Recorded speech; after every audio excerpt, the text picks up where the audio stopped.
अंकुर Bihar Ramlila committee के लोगों ने कहा, विगत वर्षों की भांति इस वर्ष भी लग रहा है झूला। वहीं दूसरे पक्ष के लोगों का कहना है कि हम रामलीला का नहीं बल्कि सुरक्षा को ध्यान में रखकर बिना परमिशन के लग रहे बड़े झूले का कर रहे हैं विरोध। यदि कोई अपनी घटना घट जाती है, कौन होगा उसका जिम्मेदार? नमस्कार, शासन पक्ष में आपका स्वागत है। मैं हूं आपके साथ डीपी ओझा।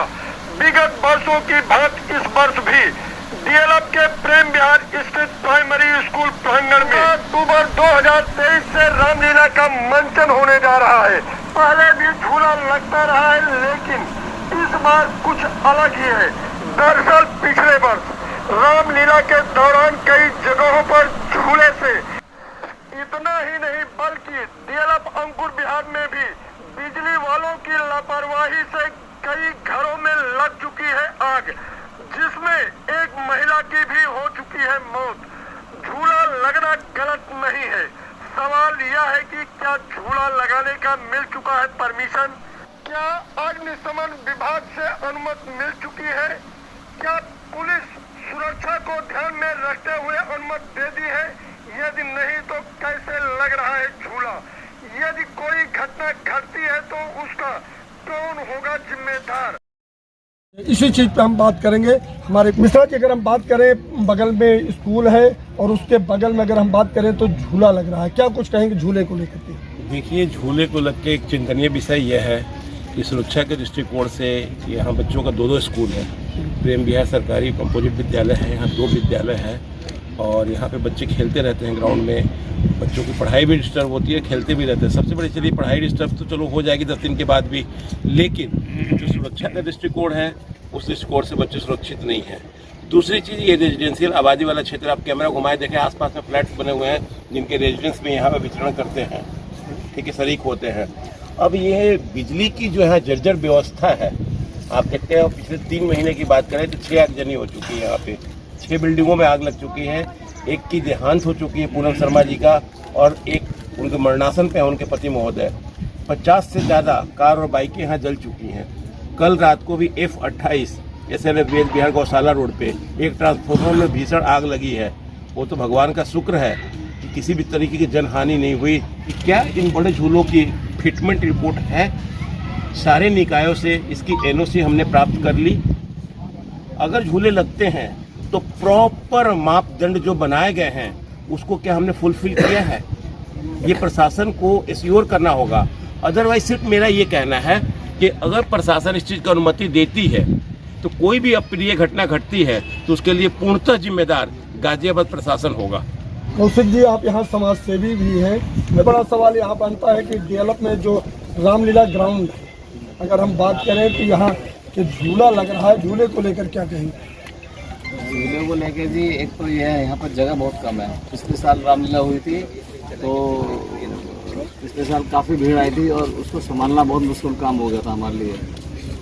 लेकिन जगह को देखते हुए झूले बड़े बड़े नहीं लगने चाहिए। यहाँ पर जगह की बहुत कमी है और NOC वगैरह होनी चाहिए जो भी है।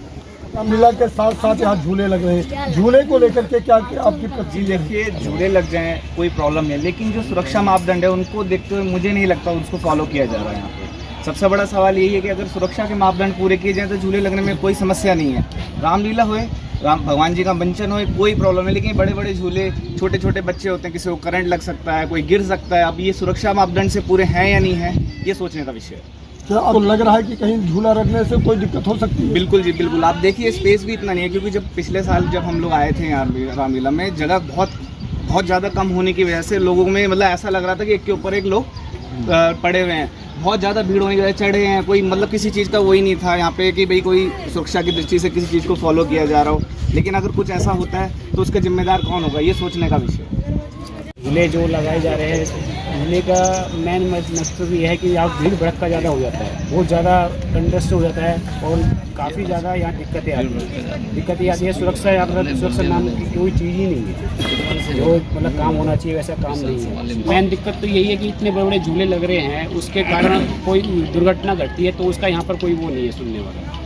और आपके क्षेत्र में बड़े बड़े झूले लग रहे हैं। मैं झूले लगने का मैं विरोधी नहीं हूँ, लेकिन इनके जो मानक हैं वो अव्यवस्थित हैं।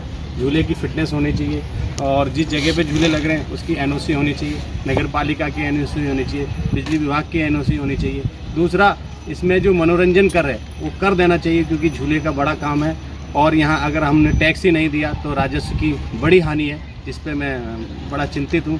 इतना बड़ा कार्यक्रम, इतने बड़े झूले लग रहे हैं, लेकिन राजस्व को और जीएसटी की दोनों की कर की चोरी है यहाँ। इसमें किसी प्रकार का कोई टैक्स का कोई व्यवधान और प्रावधान नहीं है। झूला लग रहा है, इसके चंद कदमों में बिल्कुल जुड़ा हुआ, छोटे छोटे बच्चे पढ़ते हैं। स्कूल की प्रिंसिपल मैम ने भी इसमें लिखित में लेटर दिया है, SHO साहब से भी उन्होंने फ़ोन पे सीधी संवाद किया है और 2 बार SDM साहब को लिखित में उन्होंने प्रार्थना पत्र दे चुके हैं। दूसरी बात क्या है कि बच्चों का पढ़ाई से लेके उनकी सुरक्षा की परेशानी है और दुर्घटना होने का बड़ा विषय है। कवि नगर की बड़ी दुर्घटना है जिसकी में बड़ी नुकसान हुआ है, बड़ा हादसा है कवि नगर के झूलों की वजह से।